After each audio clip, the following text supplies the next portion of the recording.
Livro A Psiquiatria de Deus, de Charles L. Allen. Prefácio. A cura da alma. A palavra psiquiatria resulta da junção de dois vocábulos gregos, psique e iatreia.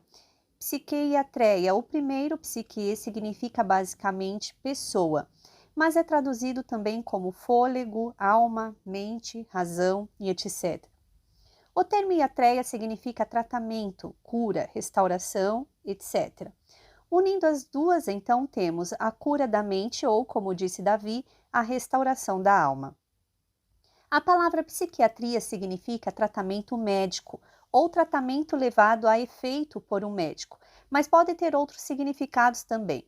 Eu creio que a psiquiatria não deve ser limitada apenas à ciência médica. Muitas vezes, um ministro do Evangelho tem que ser um verdadeiro psiquiatra, pois lida não apenas com a mente das pessoas, mas com a sua alma também. Na verdade, a função essencial da religião é conseguir um perfeito ajustamento entre a mente e a alma humana. E de há muito já sabemos que, como disse Santo Agostinho, minha alma está inquieta e sempre estará, enquanto não encontrar seu repouso em ti, ó Deus. Curar significa levar o paciente a um entrosamento correto com as leis físicas, mentais e espirituais de Deus. O médico é um ministro da parte de Deus. Todas as verdadeiras pesquisas científicas são, na realidade, esforços organizados para se conhecer as leis de Deus e descobrir como que é que funcionam. Quem ensina também é um ministro de Deus. A tarefa do professor é simplesmente treinar a mente do aluno, preparando-o para procurar a verdade e reconhecê-la quando a encontrar. A mente que raciocina erradamente é uma mente enferma. Assim, o que o professor faz realmente é aplicar aos seus alunos os benefícios de uma parte da vasta ciência que é a psiquiatria. Entretanto, o cuidado do aluno está acima do cuidado do corpo e da mente. A tarefa do ministro do Evangelho se relaciona com a alma do homem. Ele crê que se a alma estiver enferma, então todo homem estará doente. E só Deus pode curar a alma. Assim sendo, a terapia principal, a mais importante, é a da psiquiatria de Deus, cuja essência está revelada em 4 das passagens mais conhecidas da Bíblia: Salmo 23, 10 Mandamentos, o Pai Nosso e as Bem-aventuranças. Sendo pastor de uma igreja localizada numa das ruas centrais da cidade de Atlanta, eu tenho tido o privilégio de atender a inúmeras pessoas que me procuram em busca de auxílio espiritual. Além disso, em virtude da minha coluna no Jornal de Atlanta e dos programas de rádio e de TV que dirijo, tenho recebido muitas cartas de indivíduos que me contam seus problemas. Ainda não encontrei ninguém cujos problemas de natureza mental ou circunstâncias difíceis da vida não fossem causados por uma transgressão dos princípios divinos, acerca dos quais falo neste livro. É por isso que digo que, antes de tudo, precisamos da ação da psiquiatria de Deus. Nesta pequena obra, não me atenho ao exame de casos ou de técnicas, como fiz em meus livros anteriores. Em vez disso, procurei esboçar aqui os grandes princípios de Deus que governam a vida humana, pois creio firmemente que, se o homem regular sua vida, por eles terá uma existência saudável e feliz. Se os violar, será enfermiço e triste. Como disse um poeta: aquele que nos modelou fez do homem um perfeito ser, e a saúde do corpo, da alma só depender. Desejo expressar aqui meu profundo agradecimento a diversas pessoas, aos membros da minha igreja, Grace Methodist Church de Atlanta, cujo amor e apoio sincero são maiores do que mereço. A minha secretária, que não é apenas eficiente, mas também amável, compreensiva e leal.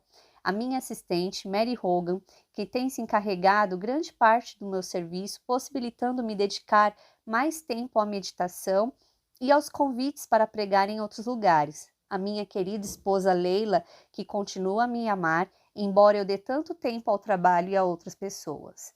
Charles L. Allen. Primeira parte. Como pensar em Deus. Salmo 23. O Senhor é o meu pastor, nada me faltará.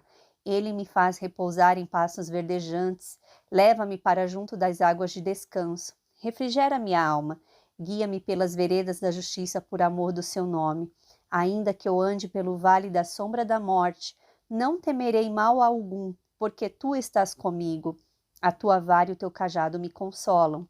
Preparas uma mesa na presença dos meus adversários. Unge-me a cabeça com óleo, meu cálice transborda. Bondade e misericórdia certamente me seguirão todos os dias da minha vida, e habitarei na casa do Senhor para todo sempre. 1. Uma fórmula para o pensamento. Recebi há algum tempo a visita de um homem que admiro muitíssimo. Ele começara a trabalhar em uma certa empresa muitos anos atrás, exercendo uma função inferior, mas com muita vontade de vencer. Ele era dotado de muitas habilidades e de uma grande energia e fez bom uso disso. Hoje esse homem é o presidente da companhia e possui tudo que tal cargo representa. Entretanto, durante a caminhada que ele o levaria a esta posição, ele não obteve a felicidade pessoal. Tornou-se nervoso, tenso, preocupado, doentio. Um de seus médicos sugeriu-lhe que procurasse um pastor. Conversamos sobre os remédios que lhe haviam sido receitados e que ele tomara. Depois peguei uma folha de papel e dei-lhe a minha receita: ler o Salmo 23 5 vezes ao dia durante uma semana.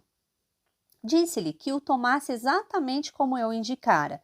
Primeiro deveria lê-lo logo que acordasse de manhã, atentamente, meditando bem nas palavras e em espírito de oração. Depois ele o leria após o café, do mesmo modo. Leria após o almoço e novamente após o jantar e, por fim, antes de se deitar. Essa leitura não poderia ser rápida e apressada. Ele teria que parar em cada frase e deixar a mente embeber-se bem do significado de cada uma. Assegurei-lhe que dentro de uma semana as coisas mudariam. Isso pode parecer simples demais, mas na realidade não é. O Salmo 23 é um dos mais poderosos trechos de prosa que existem e opera maravilhas no coração de qualquer um. Eu já indiquei seu estudo para várias pessoas e todos que o fizeram obtiveram bons resultados. Ele pode mudar toda uma vida em 7 dias. Certo homem me disse que não tinha tempo para lê-lo durante o dia e por isso leria todas as 5 vezes pela manhã. Entretanto, se um médico lhe receitasse um remédio para ser tomado após as refeições, ou de tantas em tantas horas, nem ele nem ninguém em são raciocínio tomaria a dose toda de uma vez. Algumas pessoas me dizem que após 2 ou 3 dias de meditação, elas creem que já o conhecem bem e não leem mais, passam apenas a meditar nele durante o dia. Isto não resolve. Para se obter bons resultados, o estudo precisa ser feito do modo indicado. O filósofo Ralph Waldo Emerson disse: o homem é aquilo que ele pensa constantemente. Marco Aurélio afirmou: a vida do homem é o que os seus pensamentos a fazem. Norman Vincent Peale: mude seus pensamentos e mudará seu mundo. E a Bíblia ensina: porque como imagina em sua alma, assim ela é. Provérbios 23, 7. O Salmo 23 é uma fórmula pela qual podemos modelar nosso pensamento. Quando saturamos a mente com as verdades nelas encontradas, adquirimos um novo modo de pensar, uma nova forma de vida. O salmo não é muito longo, qualquer um pode memorizá-lo facilmente em pouco tempo, e realmente muitas pessoas o sabem de cor.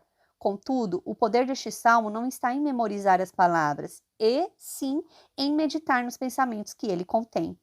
O valor deste texto está no fato de que ele representa uma visão positiva da vida, uma visão esperançosa e cheia de fé.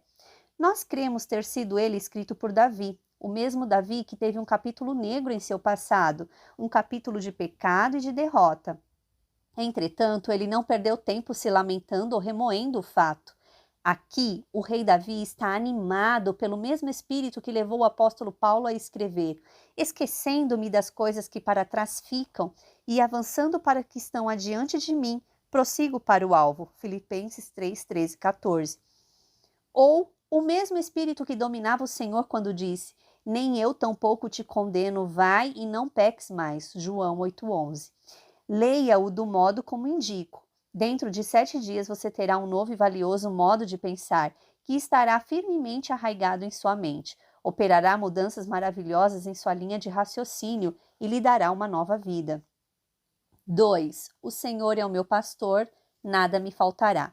Logo após a Segunda Grande Guerra, os exércitos aliados recolheram milhares de crianças desabrigadas e famintas e as levaram para alojamentos especiais. Ali, essas crianças foram alimentadas e tratadas. Entretanto, à noite, elas não conseguiam dormir bem, pareciam sempre inquietas e temerosas. Por fim, um psicólogo descobriu a razão do problema e como solucioná-lo. Tratava-se de insegurança. Então, eles decidiram que quando as crianças fossem dormir, receberiam uma fatia de pão para segurarem. Aquele pedaço de pão não era para ser comido, deviam apenas segurá-lo. Se demonstrassem desejo de comê-lo, deveriam ganhar outra fatia de pão, mas aquelas eles não poderiam comer. O pedaço de pão produziu resultados miraculosos. As crianças dormiam com a certeza no subconsciente de que teriam algo para comer no dia seguinte. Isto lhes proporcionava um sono tranquilo e calmo. No Salmo 23, Davi fala da presença desse sentimento de segurança no coração da ovelha, quando diz: "O Senhor é o meu pastor, nada me faltará." A ovelha sabe instintivamente que o pastor tem reservas para a sua alimentação do dia seguinte, pois, se tem provisões para hoje, terá para o futuro também. Então ela se deita tranquilamente, tendo na mão, falando figuradamente, o seu pedaço de pão. Como vemos, este salmo não começa com uma petição, mas sim com uma declaração simples de um fato: "O Senhor é o meu pastor, nada me faltará." Não precisamos suplicar bênçãos a Deus. Rose Smith já disse, e outros pensadores cristãos também: Deus tem as provisões necessárias para atender às nossas necessidades, provisões estas preparadas antes mesmo que tivéssemos necessidade delas. Antes que começássemos a sentir frio, Deus já havia estocado no subsolo o petróleo, o carvão, o gás para que pudéssemos nos aquecer. Ele sabia que iríamos sentir fome e, por isso, antes de criar o homem, tornou Deus fértil a terra e colocou a vida dentro de cada semente. Deus, o vosso Pai, sabe o que tendes necessidade antes que lhe o peçais, disse Jesus. Ver em Mateus 6:8. A maior parte de nossas preocupações é com o dia de amanhã, como aconteceu àquelas mulheres que se encaminhavam para o túmulo de Cristo. Elas não puderam apreciar as belezas daquele sol matinal e das flores que ladeavam a estrada. Estavam preocupadas com a questão de quem lhes removeria a pedra da porta do sepulcro. Ao chegarem lá, viram que ela já havia sido removida. Em outra passagem, Salmos 37:25, vemos o comentário de Davi: "Fui moço, e já agora sou velho, porém jamais vi o justo desamparado, nem a sua descendência mendigar o pão." Pensando bem, nem eu. Você já viu? Toda espécie de vida vem de Deus. Isto inclui a minha vida também. Deus cuida das aves do céu, da erva do campo. E Jesus nos pede para notarmos que, se Deus faz tanto por um simples pássaro e por uma flor silvestre, quanto não fará por nós? Mateus 6:25 e 34. O apóstolo Paulo disse o seguinte: "E o meu Deus, segundo a sua riqueza em glória, há de suprir em Cristo Jesus cada uma de vossas necessidades." Filipenses 4:19.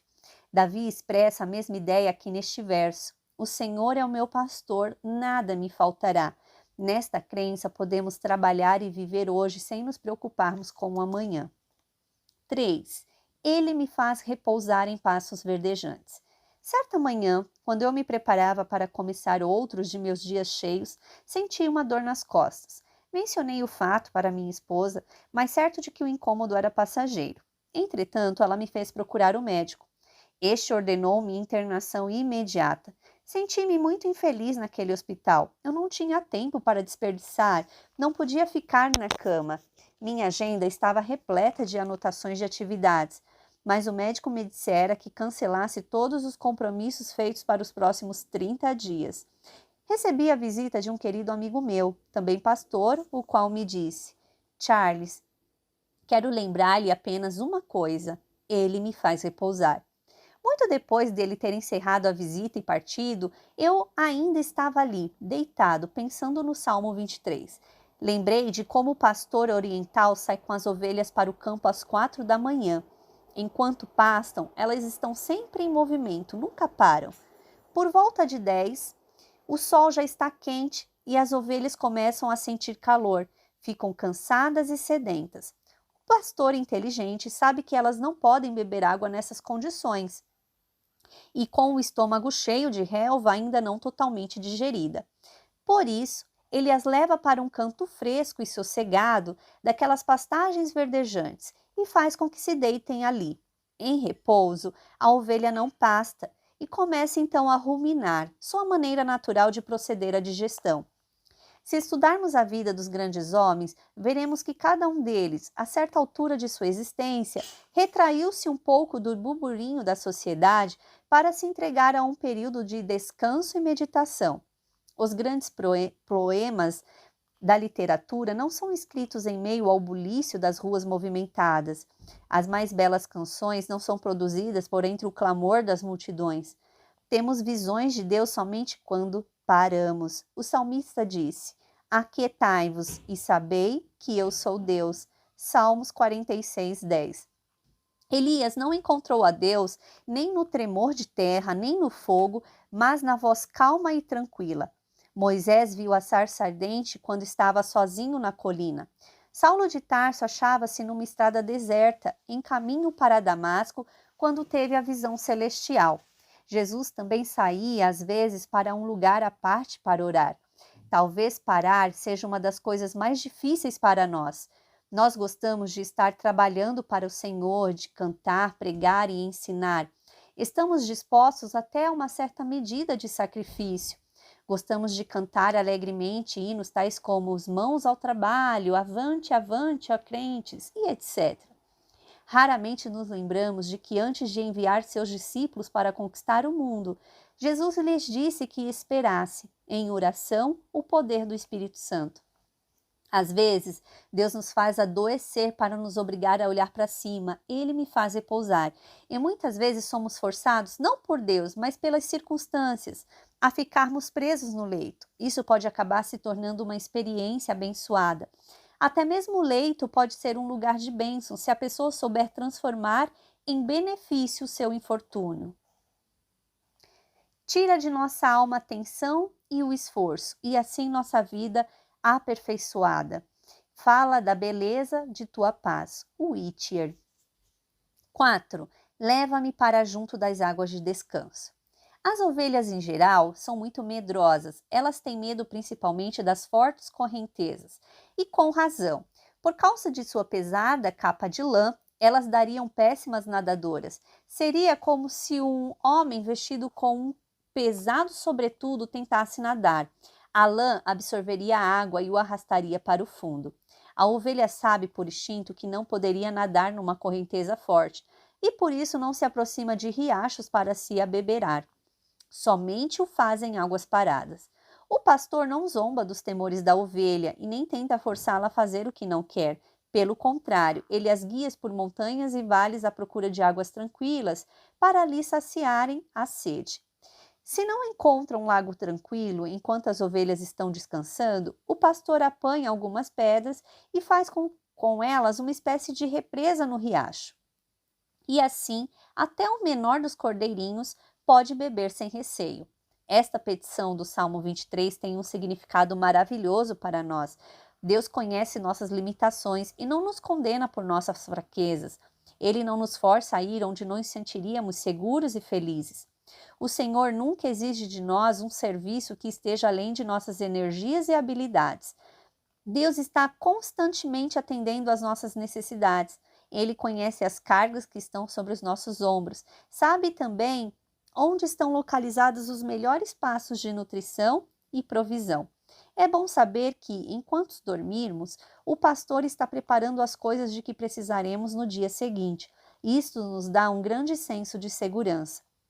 A Bíblia declara: Ele não permitirá que os teus pés vacilem, não dormitará aquele que te guarda. É certo que não dormita nem dorme o guarda de Israel. Salmo 121, 3 e 4. Um dos melhores meios de se desfazer uma tensão interior é mentalizar o quadro de um lago tranquilo. Talvez um pequenino lago rodeado de pinheiros, ou talvez uma nascente calma descendo uma encosta, ou a superfície lisa de um mar calmo de ondas suaves. Depois que o quadro está bem delineado em nossa mente, podemos repetir com fé o verso: leva-me para junto das águas de descanso. Esta experiência resulta em uma maravilhosa entrega da alma e num forte sentimento de segurança que nos capacitam a enfrentar o calor do dia, com confiança, sabendo que há para nós um poder revigorante e restaurador, quando nos achamos sob a direção daquele que é mais sábio do que nós. O grande reformador Martinho Lutero escreveu: Castelo forte é nosso Deus, espada e bom escudo, com seu poder defende os seus, em todo transe agudo. Foi este sentimento de confiança que levou Davi a escrever o Salmo 23. E à medida que saturamos a mente com a leitura do Salmo, nós também adquirimos a mesma segurança. 5. Refrigera minha alma. Recebi uma carta que, entre outras coisas, no final dizia assim: a vida acabou para mim durante aqueles anos. Através de um processo vagaroso, levei muitos anos para construir minha fé e agora ela morreu totalmente. Sou como uma casca vazia. Talvez a própria casca já tenha se acabado também. Gostaria de falar ao autor desta carta a respeito dos significados da palavra de Davi no Salmo 23. Refrigera minha alma. Ele se lembra de que quando o rebanho saía a pastar, cada ovelha tinha um lugar determinado na fila, e durante todo o dia ela conservava a mesma posição. Algumas vezes, porém, no decorrer do dia, elas deixavam seu lugar e se aproximavam do pastor. Este colocava a mão no focinho ou na orelha do animal, coçava-o de leve e sussurrava alguma coisa a seu ouvido. Depois, reconfortada e mais animada, ela voltava ao seu lugar. Davi se lembra de como ele próprio estivera perto de Deus antes, de como Deus o protegera quando saíra para enfrentar o gigante Golias e de como ele o guiara ao longo de sua caminhada para o sucesso. Depois disso, Davi passara a estar sempre muito ocupado, tornara-se mais capaz de cuidar de si mesmo e não sentia necessidade de uma dependência direta de Deus. Davi distanciou-se de Deus, depois pecou e isto o fez infeliz. O peso da culpa tornou-se insuportável. Então arrependeu-se. Deus o ouviu, perdoou e restaurou sua alma. Ele tornou-se um novo homem. A mente humana é muito semelhante ao corpo. Ela pode sofrer lesões. O arrependimento é uma ferida da alma. É uma ferida profunda, mas limpa, isenta de infecção. Uma ferida que cicatriza rapidamente, a não ser que penetre nela algum corpo estranho, coisas como amargura, autopiedade ou ressentimento. O pecado é outro ferimento. Quando eu quebro algum dos meus princípios de vida, estou ferindo minha alma.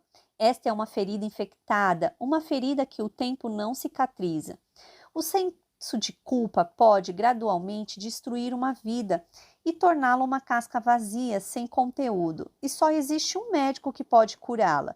O Salmo 51 é a oração confessional de Davi. Esta frase, refrigera minha alma, pode ter ainda um outro significado. A versão inglesa de Moffat diz o seguinte: ele me restaura a vida. O espírito humano, às vezes, perde a vivacidade, como se esta fosse uma corda de relógio que se acaba. Nós perdemos nosso vigor e incentivo espiritual, ficamos menos dispostos a lutar contra as dificuldades, deixamos de atuar como verdadeiros soldados da fé. A vida consegue roubar a vitalidade das pessoas, como se retira o suco de uma fruta, deixando apenas o bagaço. A pessoa fica só a casca. Não sente mais entusiasmo por nada. O começo de um novo dia não lhe dá nenhum ânimo ou novo alento. A Bíblia diz que Deus criou o homem e lhe soprou nas narinas o fôlego de vida, e o homem passou a ser alma vivente. Gênesis 2:7. Deus pode e quer soprar nova vida naquele que está perdido. Só Deus pode fazer isso. Falando a um grupo de médicos em Atlanta, nos Estados Unidos, o Dr. R.B. Robbins fez a seguinte declaração: o divã de um psiquiatra nunca pode tornar o lugar da igreja na função de resolver os problemas de uma sociedade frustrada. Refrigera-me a alma, ele me restaura a vida. 6. Guia-me pelas veredas da justiça por amor de seu nome. Há uma inscrição em um monumento da Flórida que diz o seguinte: venho aqui para encontrar-me a mim mesmo. É tão fácil a gente se perder no mundo. E isto é verdade. Muitas vezes nós chegamos às encruzilhadas da vida e não sabemos que direção seguir. Há muitas decisões a serem tomadas e às vezes é muito difícil chegar-se a uma delas. É então que nos sentimos desorientados, perdidos e precisamos de orientação. Nesse Salmo 23, Davi diz confiantemente: guia-me pelas veredas da justiça, por caminhos certos. Com certeza, Davi está se recordando de seus dias de pastor. Ele sabia que as ovelhas não tinham muito senso de direção. Um cão, um gato ou um cavalo, quando se extraviam, sabe perfeitamente achar o caminho de volta. Eles parecem possuir uma bússola interior. Com a ovelha isto não acontece. A ovelha não possui boa visão, não enxerga mais do que 8 ou 10 metros à sua frente. As campinas da Palestina eram cortadas por trilhas estreitas, pelas quais os pastores levavam o rebanho para o pasto. Algumas dessas trilhas terminavam à beira de precipícios, nos quais a ovelha desavisada poderia cair e morrer. Outras iam dar em becos, sem saída. Havia outras, porém, que levavam a pastos verdejantes e águas tranquilas. Algumas vezes o pastor as guiava através de passagens íngremes e perigosas, mas os caminhos por que passavam sempre iam dar em um bom lugar. As ovelhas estavam sempre dispostas a deixar a escolha deste lugar aos cuidados do pastor. Era assim como no cântico: Senhor, quero colocar a minha mão na tua, sem murmurar, sem reclamar, contente estar, qualquer que seja a minha sorte, contanto que seja meu Deus quem me guie. Talvez Davi estivesse pensando em seus antepassados, marchando por um deserto sem trilhas certas, em sua caminhada do Egito para a terra prometida. Deus enviou uma coluna de fogo para guiá-los à noite e uma nuvem de dia. Foi seguindo a que os israelitas chegaram à terra pela qual ansiavam. Para algumas pessoas, essas veredas da justiça às vezes vão significar dificuldades. Ouvi a história de um rapazinho inglês que resolveu engajar-se no exército britânico para servir na Índia. Perguntado sobre a razão dessa escolha, ele respondeu: soube que no exército indiano eles pagam bem e a gente trabalha pouco. Depois de algum tempo, eles aumentam o salário e diminuem o serviço. Quando a gente se aposenta, eles pagam bem para não se fazer nada. Embora Deus não nos dê um mar de rosa neste campo de batalha, nem coloque um tapete em nossa pista de corrida, embora Ele não nos prometa uma vida sem luta, Ele nos garante forças para a caminhada e a sua presença constante. Notemos que o Salmo diz: guia-me. Ele não nos empurra por este caminho, ele vai à frente, subindo a mesma ladeira que subimos. O homem não se encontra sozinho. Quando vamos pela vida, dando um passo de cada vez, nós andamos com ele nas veredas justas. O grande sábio Salomão afirmou: reconhece em todos os seus caminhos, e ele endireitará as suas veredas. Provérbios 3:6. Isto é verdade. Todos que sinceramente procuram fazer a vontade de Deus, qualquer que seja ela, conhecerão a força de orientação da sabedoria eterna. Ele o levará à sua terra prometida. 7. Ainda que eu ande pelo vale da sombra da morte, não temerei mal nenhum, porque tu estás comigo. Desejo contar aqui uma ilustração acerca de uma senhora que recebeu a notícia de que seu filho fora morto. Então ela ficou desesperada, fechou-se no quarto e não quis receber ninguém. Seu pastor foi visitá-la. Sentou-se à beira do leito, mas ela se recusou a dar-lhe atenção. Ele ficou em silêncio durante algum tempo e depois começou a dizer: o Senhor é o meu pastor, nada me faltará. E recitou todo o salmo, frase por frase, com voz suave e calma, e aquela mulher o ouviu. Quando ele chegou a este verso, que tem grande poder reconfortante, ela começou a recitar juntamente com ele: ainda que eu ande pelo vale da sombra da morte, não temerei mal nenhum, porque tu estás comigo. Quando terminou, ela sorriu debilmente e disse: agora parece que tudo mudou. Henry Beecher disse que o Salmo 23 é o roxinol do livro dos Salmos. O canto do roxinol nunca é mais belo do que numa noite escura.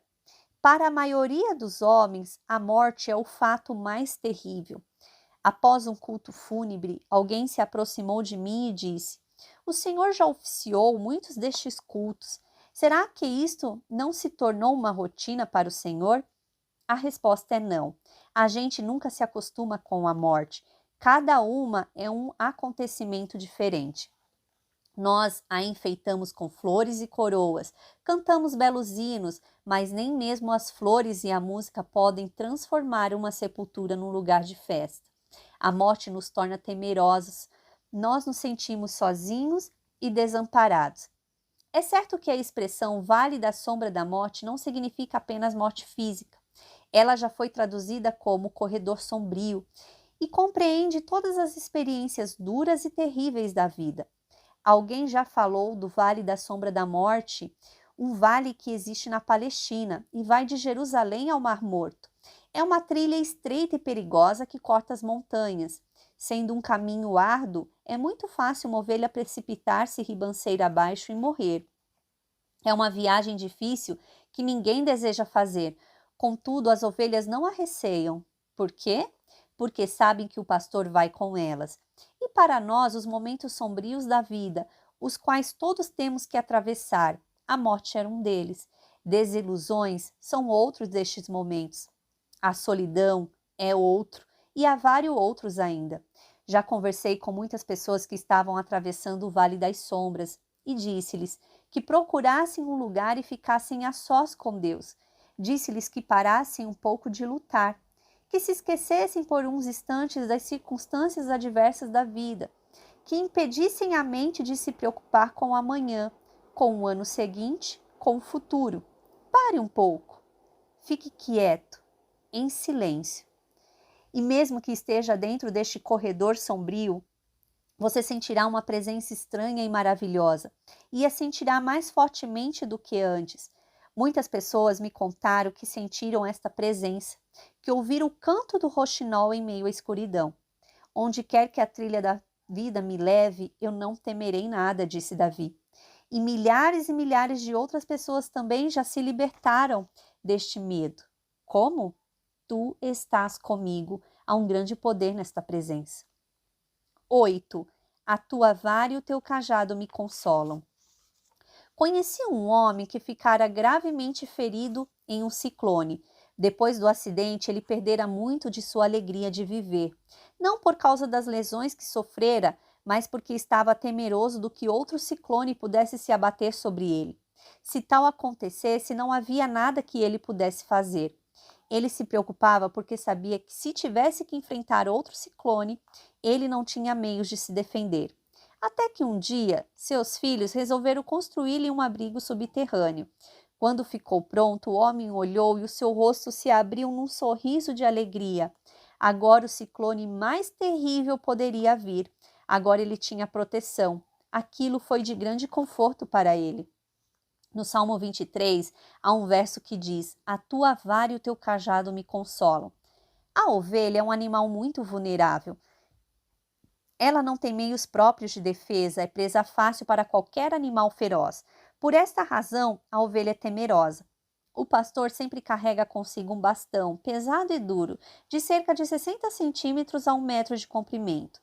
Quando Davi escreveu este salmo, provavelmente estava se lembrando da necessidade que ele próprio tivera de usar aquela vara. Em 1 Samuel 17, ele conta a Saul como matara um leão e um urso para proteger seu rebanho.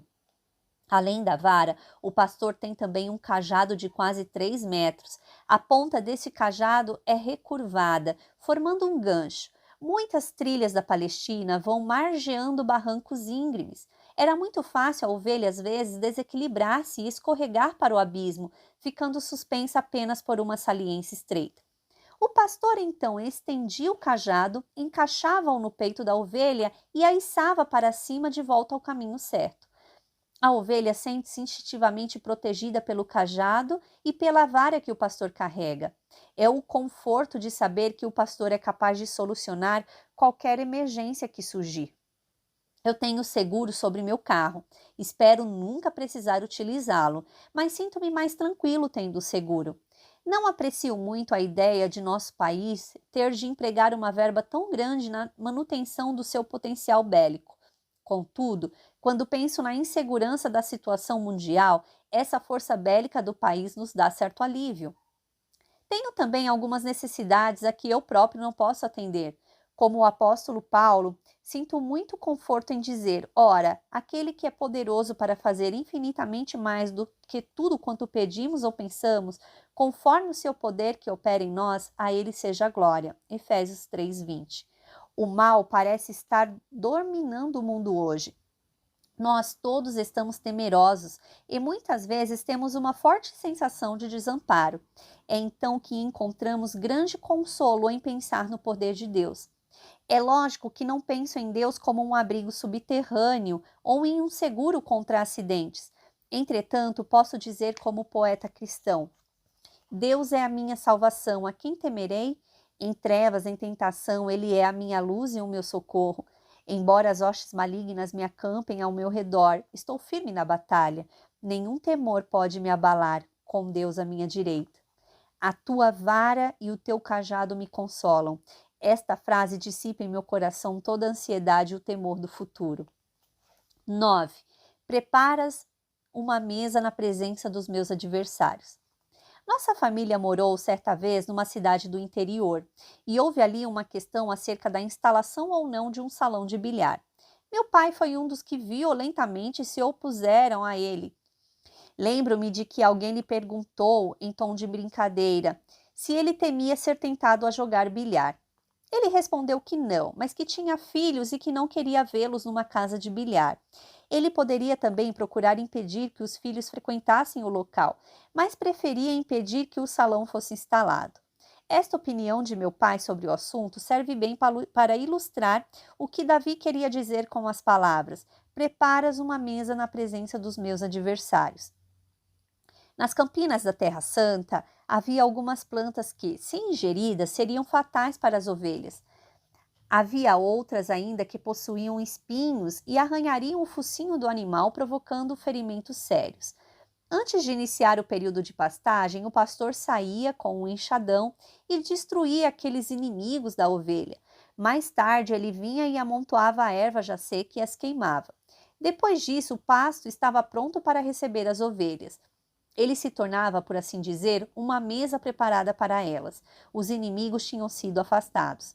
Nós temos que fazer isto constantemente para nossos filhos. Nos horários em que as crianças vão e regressam da escola, há sempre uma oficial da polícia feminina parada na esquina da rua. Ela está ali para protegê-las. Felizmente, a escola que meus filhos frequentam ainda não enfrentou um caso grave de uso de drogas, mas eu apoio esta atitude das autoridades municipais de manterem a vigilância a fim de conservarem o estabelecimento livre do problema. Penso mesmo a respeito da literatura obscena e de outras coisas que destroem a integridade moral das pessoas. Temos que estar constantemente nos batendo contra nossos inimigos. Se quiser obter boa colheita, o lavrador tem que fazer mais do que semear o campo. Ele tem que estar sempre limpando a roça das ervas daninhas. Assim também o Espírito de Deus tem que estar continuamente em luta no interior do homem. Não basta pregarmos o Evangelho, temos que destruir o inimigo. Há pouco tempo, meus filhos foram vacinados contra uma certa enfermidade. Sou grato à ciência médica por este trabalho de prevenção e destruição dos vírus que causam as moléstias. Tanto os pais como a ciência, o governo e a sociedade devem preparar a mesa pela destruição do inimigo, para que a vida humana possa se desenvolver em segurança. Outra coisa, Jesus expressou a mesma petição de Davi quando disse: não nos deixe cair em tentação. Nós sabemos muito bem que na jornada desta vida encontraremos inúmeros inimigos procurando nos destruir. Muitas pessoas temem não suportarem as pressões, têm medo de errar e de cair. Mas o pastor de nossas almas vai à nossa frente e nós podemos estar certos de sua proteção e de seu poder. Existe uma vitória que vence o mundo, a nossa fé. 1 João 5,4. 10. Unges-me a cabeça com óleo, meu cálice transborda. Nunca esquecerei das palavras que o técnico do nosso time de futebol americano na faculdade nos disse no primeiro treino a que compareci. Ele disse que o futebol era um esporte muito violento e que, se quiséssemos praticá-lo, tínhamos que aceitar o fato de que iríamos sofrer algumas contusões. Assim também é a vida. Se quisermos vivê-la, temos que esperar alguns ferimentos e mágoas, e é assim mesmo. Foi pensando nisso que Davi escreveu: Unges-me a cabeça com óleo e o meu cálice transborda. Quando as ovelhas estão pastando, às vezes, elas cortam focinho contra alguma pedra aguda escondidas na relva. Além disso, pode haver espinheiros e elas sofrem arranhões e ferimentos. Outras vezes a subida era íngreme e o sol estava muito quente, inclemente mesmo. No fim do dia, o rebanho estava muito cansado, sem forças. Ao chegarem ao aprisco, o pastor se punha à entrada e examinava cada ovelha que passava. Se ela tivesse algum ferimento, ele lhe aplicava um óleo balsâmico, que ajudava a cicatrizá-lo e evitava a infecção. A ovelha ficava boa logo. Outra peça dos apetrechos do pastor era um vaso de barro que estaria cheio de água. Era um tipo de jarro que conservava a água sempre fresca, pelo processo de evaporação. À medida que cada ovelha se aproximava, ele mergulhava na água uma grande caneca e a estendia para o animal cheia até a borda. A ovelha sedenta e cansada sorvia com prazer o líquido restaurador. Todos nós nos lembramos bem de quando éramos crianças e cortávamos o dedo ou dávamos uma topada. Logo corríamos para a mamãe, ela nos beijava e a dor passava. Parecia haver um místico poder curativo no seu amor. Agora somos adultos, mas ainda nos ferimos. Nosso coração sofre tristezas e mágoas. A consciência às vezes nos dói como um dente infeccionado. Somos feridos também em nossos sentimentos. O mundo pode nos parecer rude e cruel. Outras vezes ficamos cansados e desanimados, a vida se torna um peso insuportável. Aqui também vemos o terno pastor, que compreende o sofrimento de seus filhos e está sempre pronto e capaz para nos socorrer nestes transes. Henry Lander, o famoso artista escocês, ficou moralmente arrasado quando perdeu seu filho, mas ele se encontrou com o pastor. Certa vez ele deu um concerto em Chicago, perante um auditório lotado. No fim, ele teve que atender aos insistentes pedidos de bis. Afinal, quando conseguiu silenciar a plateia, ele disse tranquilamente: Não devem aplaudir a mim, e sim ao bom Deus. É Ele que põe a música em meu coração. Notemos que Davi disse: Unge-me a cabeça com óleo, o meu cálice transborda. Ele não disse unge-nos a cabeça. Ele usou o pronome no singular. Durante todo o dia, o pastor esteve cuidando do rebanho como um todo, mas quando entram no aprisco, ele as examina uma a uma. Um de meus professores da faculdade nunca conseguia lembrar meu nome. De certa forma, eu também nunca aprendi a gostar dele. Jesus disse: Ele chama pelos nomes as suas próprias ovelhas. João 10:3. Gosto dessa passagem, faz-me sentir importante. O salmista diz: O Senhor sara os de coração quebrantado, conta o número das estrelas. Salmo 147, 2, 3 e 4. Todo o poder do universo está à minha disposição. 11. Bondade e misericórdia certamente me seguirão todos os dias da minha vida. No musical South Pacific, Mary Martin cantava uma melodia que eu considero maravilhosa. A letra dizia: Sou como um viciado, amarrado a uma droga chamada esperança. Não consigo arrancá-la de meu coração. Davi disse exatamente o mesmo, só que com outras palavras. Bondade e misericórdia certamente me seguirão todos os dias da minha vida. Não se trata aqui da expressão de um desejo. Ele diz certamente, com toda certeza, certeza absoluta. Davi já era idoso quando escreveu o Salmo 23. Ele presenciara muitas tragédias e sofrera grandes decepções, mas também chegara a conhecer Deus melhor. Um Deus que conhece a necessidade de seus filhos e que atende amplamente a essas necessidades. Um Deus que nos restaura a vida e nos livra do medo. Apesar das nuvens escuras que surgissem no horizonte, tendo um Deus como ele, o salmista estava certo de que o sol se levantaria no dia seguinte. Estamos sempre ouvindo relatos sobre a maldade do homem e a destruição final do mundo. Sabemos da existência das bombas, que pode destruir várias cidades com uma só detonação. Nós trememos ao ouvir as horríveis predições do implacável julgamento de Deus. Entretanto, quando a nossa mente se volta para este quadro do pastor amoroso, guiando suas ovelhas, de certo modo sentimos-nos confiantes em que ele estará conosco, dirigindo-nos pelos vales escuros. Um dos maiores educadores que já se levantou na América foi o professor Endicott Peabody. antigo diretor da escola do Groton. Certo dia, na assembleia dos alunos, ele disse: lembre-se de que a vida nem sempre correrá mansa e calma. A grande verdade que devemos ter em mente é que a tendência da civilização é progredir sempre para o alto. Essas palavras ficaram gravadas na mente de um dos rapazes. Aquele estudante, cerca de 40 anos depois, conseguiu dar um novo alento à sua nação quando disse: a única coisa que temos a temer é o próprio medo. Franklin D. Roosevelt será sempre lembrado como um homem que renovou as esperanças de um país em desespero. Muitas pessoas se julgam a caminho do desastre total. Elas se sentem mal e deixam a mente ser dominada pela ideia de que estão doentes. Já começam um dia com um sentimento de mau presságio, contemplam o futuro com apreensão e tremor. Li de um professor que tem obtido muito sucesso em seu trabalho. Ele pede aos alunos para ficarem em silêncio e imaginarem a mente como um papel em branco ou uma tela cinematográfica. Então eles projetam naquela tela um quadro mental, uma coisa boa que desejam que aconteça. Depois apagam o quadro da mente, a seguir projetam-na de novo. O processo é repetido várias e várias vezes, até que o quadro se torne bem nítido e definido. Deste modo, ele se fixa no consciente e no subconsciente da pessoa. Por fim, o professor manda que os alunos se empenhem no sentido de tornar o quadro em realidade, mantendo sempre um espírito de oração e fé. É notável a rapidez e a perfeição com que aquele quadro se reproduz na vida.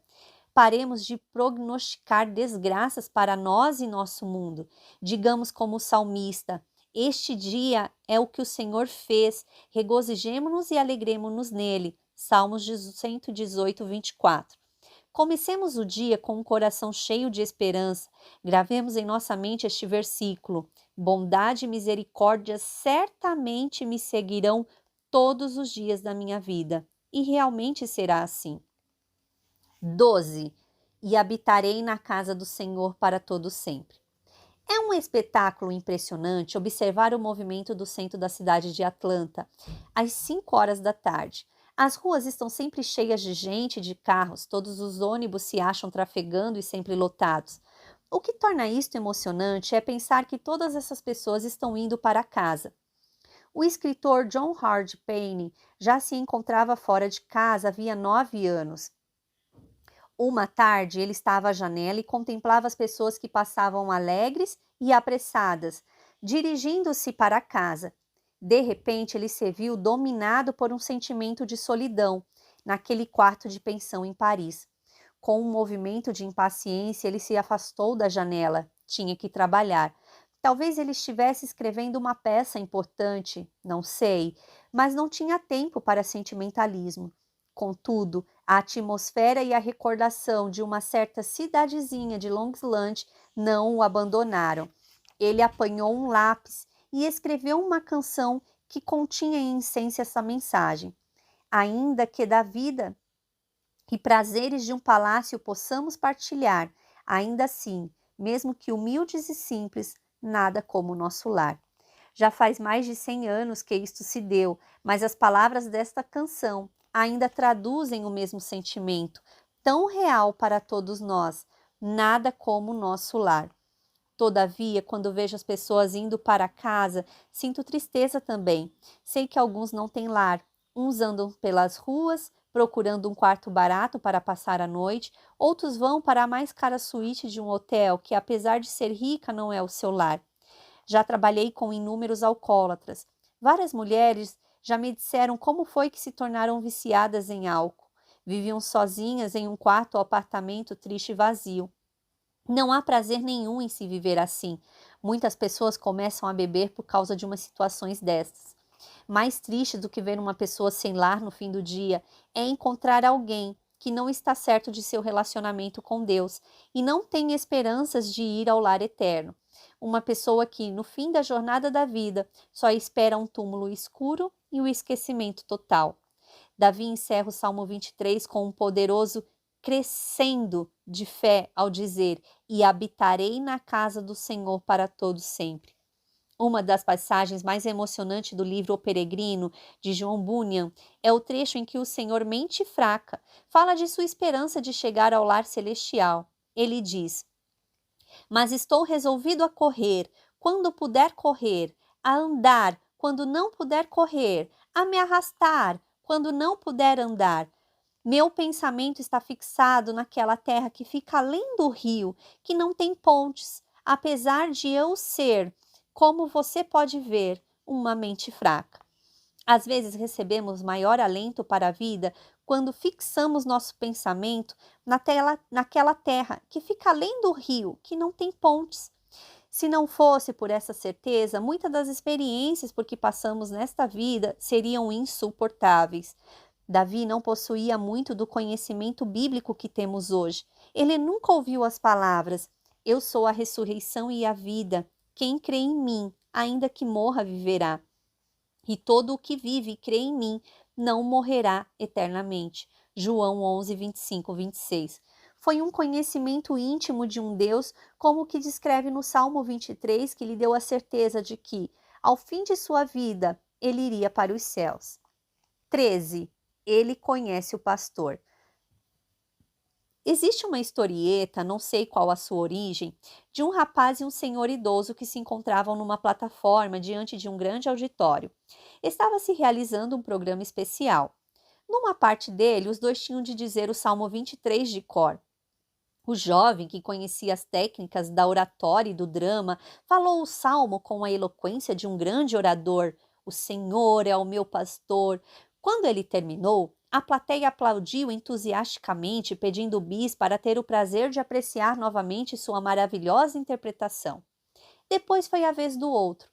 Apoiando-se pesadamente sobre sua bengala, o velhinho encaminhou-se para a frente da plataforma e, com voz fraca e trêmula, repetiu as mesmas palavras: o Senhor é o meu pastor. Quando ele se assentou, os ouvintes permaneceram em profundo silêncio. Todos pareciam estar em atitude de oração. O jovem se levantou e disse o seguinte: amigos, quero dar uma explicação. Vocês bizaram a minha declaração do salmo, mas ficaram em silêncio depois que meu amigo terminou. Por que será? Vou lhes dizer. É que eu conheço bem o salmo, mas ele conhece o pastor. Talvez esta imagem do pastor com o seu rebanho não tenha grande significado para os habitantes das grandes cidades. Entretanto, nunca o povo da terra se pareceu tanto com um bando de ovelhas assustadas como atualmente. Os governos das nações estão receosos uns dos outros. As pessoas têm receio do governo, de outras pessoas e de si mesmas. Este salmo de Davi tem sido cantado através dos séculos, atravessando as barreiras de raça e língua. Há 25 mil anos que ele está sendo entesourado no coração dos homens, e hoje isto acontece mais do que nunca. Qual a razão disso? Não é somente pelo fato de ele ser uma bela peça literária, mas também porque ele ensina que, acima de todas as lutas e temores, acima das fomes e fraquezas da humanidade, há um pastor. É um pastor que conhece suas ovelhas uma por uma, um pastor que é amplamente capaz de atender todas as suas necessidades, que guia e protege e que, ao fim da jornada, lhes abrirá a porta do aprisco, daquela casa não feita por mãos. Quando se achava no Polo Sul, o almirante Byrd descobriu de repente que, apesar da quietude ao redor, ele não estava sozinho. Esta sensação fez com que a fé brotasse em seu coração, e embora estivesse no lugar mais frio da terra, ele sentiu o calor de uma presença reconfortante. O Salmo 23 nos dá este mesmo senso de segurança, e é por isso que ele permanece vivo no coração de todas as gentes, qualquer que seja o credo ou a raça.